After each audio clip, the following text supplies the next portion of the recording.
Praveen, how did radio happen? It happened by chance और कुछ करने को नहीं था मेरे ख्याल से। सो मैं आपको बताऊं, मैं उस वक्त कॉलेज में ही था। मैं सेकेंड ईयर कॉलेज में था, 2005 की बात होगी। बहुत इंटरेस्टिंग चीज़ है कि मैं कोई ट्यूशन नहीं लिया करता था किसी भी कॉलेज के प्रोफेसर वगैरह से। एंड मैं जो है कैलकाटा यूनिवर्सिटी ने कोर्स इंट्रोड्यूस किया था, ग्रेजुएशन इन मार्केटिंग मैनेजमेंट।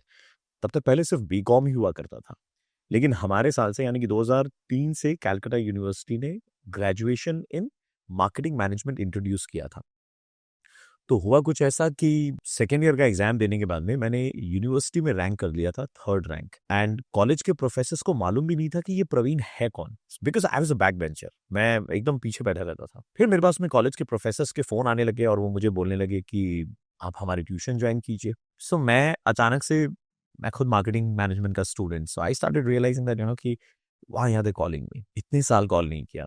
तो मैंने उनसे साफ कहा कि मेरे पास में ना 2-2,500 रुपये नहीं है आपको ट्यूशन में फीस देने के लिए। एंड एक्चुअली में नहीं थे, मैंने साफ मना कर दिया था। तो उन्होंने कहा कि नहीं नहीं, you come over, will give you free tuition and all you have to do is just give us your notes that you have prepared.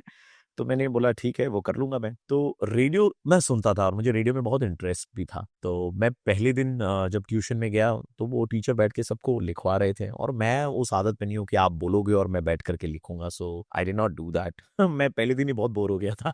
तो मेरे क्लास में एक फ्रेंड हुआ करता था उसी ट्यूशन में, अमित नाम था उसका। उसने मुझे बोला कि यार तू ना मिमिक्री वगैरह बहुत अच्छी करता है, तो why don't you try radio. I said that I would definitely want to. तो उसने कहा कि चलना नेक्स्ट से जब ट्यूशन आएंगे तो यहाँ से चलेंगे हम लोग रेडियो स्टेशन में अपना सीवी डाल करके आएंगे। उसने फ्लूक में ही कहा था और मैंने कहा कि देख आएंगे लेकिन ट्यूशन नहीं अटेंड करेंगे, ठीक है ना। क्योंकि मैं पहले दिन ही जाकर के बोर हो गया, तो I was like this is not my cup of T. तो मेरा सेकेंड डे ऑफ ट्यूशन, मैं वहां गया और मैंने वो ट्यूशन बंक करी।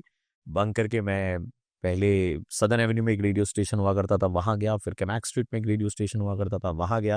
And the third radio station was at GL Nehru road.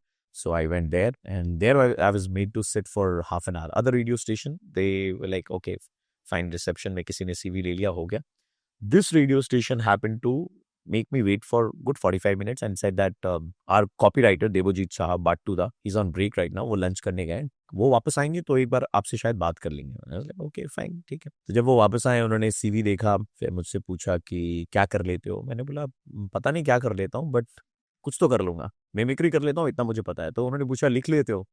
मैंने बोला लिखना तो आज तक ट्राई नहीं किया, but I can give it a shot. तो उन्होंने मुझे एक छोटा सा असाइनमेंट दिया था और बोला कि 1 वीक का टाइम है, आप ये लिख करके लाओ। तो मैं घर गया। एंड आपको पता है ना, वो एक छोटे से गांव से एक आदमी जब आता है और उसको इतना बड़ा एक सेटअप देखने को मिलता है, क्योंकि मैं ऑफिस के अंदर गया था, इतना बड़ा सेटअप, कॉर्पोरेट ऑफिस, ऐसे केबिन वगैरह देखने का मौका मिल रहा था। तो आई वॉज थॉरली इम्प्रेस्ड। मैं गया घर, मुझे 1 वीक का टाइम मिला था, मैंने रात भर में वो काम कंप्लीट कर लिया। मेरी हैंड राइटिंग थोड़ी अच्छी हुआ करती थी उस टाइम में, लिखने की बहुत आदत थी। जैसे मैंने बताया ना, मैंने अपने नोट्स खुद बनाए थे, तो लिखने की आदत बहुत थी, तो हैंड राइटिंग भी अच्छी थी। और प्रेजेंटेशन था वो थोड़ा सा लाल ब्लू पेन ऐसे ना वो करके मैं, तो मैंने वैसे ही करके वो स्क्रिप्ट लिख दी और मैंने नेक्स्ट डे उनको कॉल कर दिया।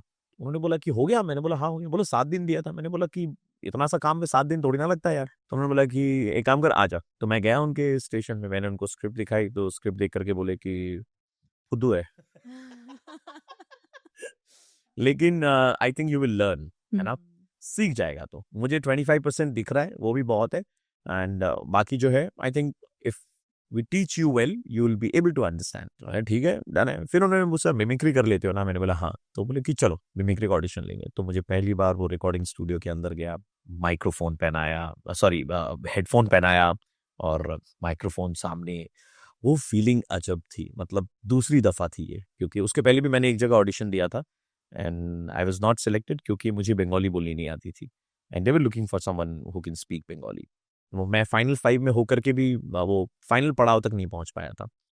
तो आप जब वो हेडफोन और माइक सामने में रहता है ना, और जब पहली फीलिंग आती है, हाथ में पेपर है, पेपर की भी आवाज आपके कानों में आ रही है एंड आपके अंदर से सिहरन सी दौड़ जाती है, वो फर्स्ट फीलिंग एवर। बाद में तो आदत हो गई थी कि हाँ हमें मालूम है कि यार वो माइक के सामने अगर पेपर ऐसे ऐसे करेंगे तो उसकी आवाज कान तक आएगी, लेकिन पहली दफा क्रिस्टल क्लियर आवाज, it gave me goose bumps. And then I recorded my mimicry वाला जो पार्ट था वो मैंने कंप्लीट किया। जब मैंने मिमिक्री किया ना तब मेरे को मालूम था कि यार उनकी आंखें ना ऐसे फटी की फटी रह गई थी। दे वर लाइक यार मुझे भी अंदर से कॉन्फिडेंस आने लग गया था कि कुछ तो होगा।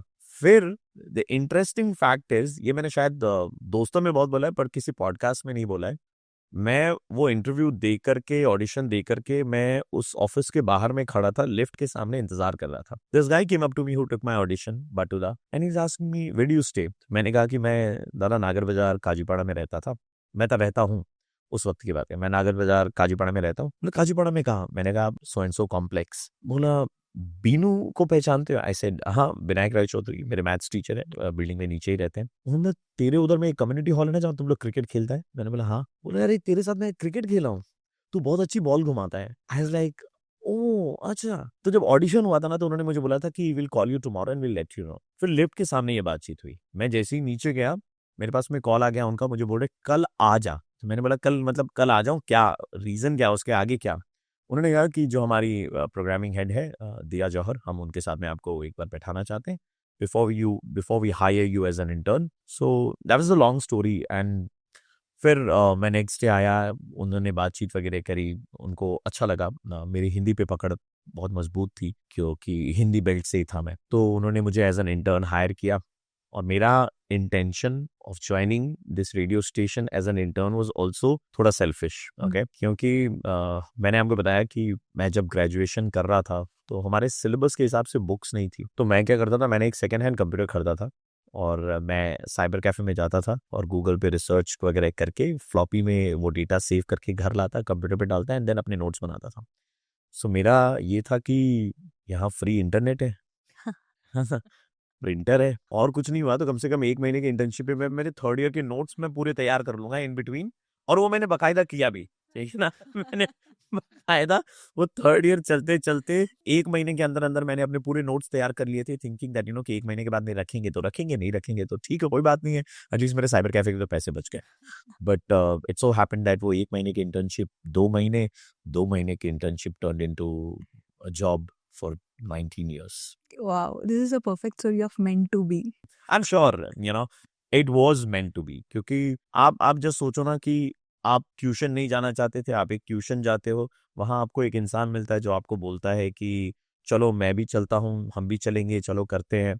And then you go to a radio station, you end up meeting someone जिसके साथ आपने क्रिकेट खेला है, you don't know that person still remembers you कि अच्छा you stay in this building, तुम अच्छी बॉल घुमाते हो। एंड देन इंटर्नशिप स्टार्ट होती है और इंटर्नशिप से So many coincidences to make you an RJ. absolutely, I would say, and I'm blessed. I always say that, I'm very, very blessed. I have always been at the right place at the right time. Praveen, वो कौन सा moment था when you felt that this could be something really big? Honestly,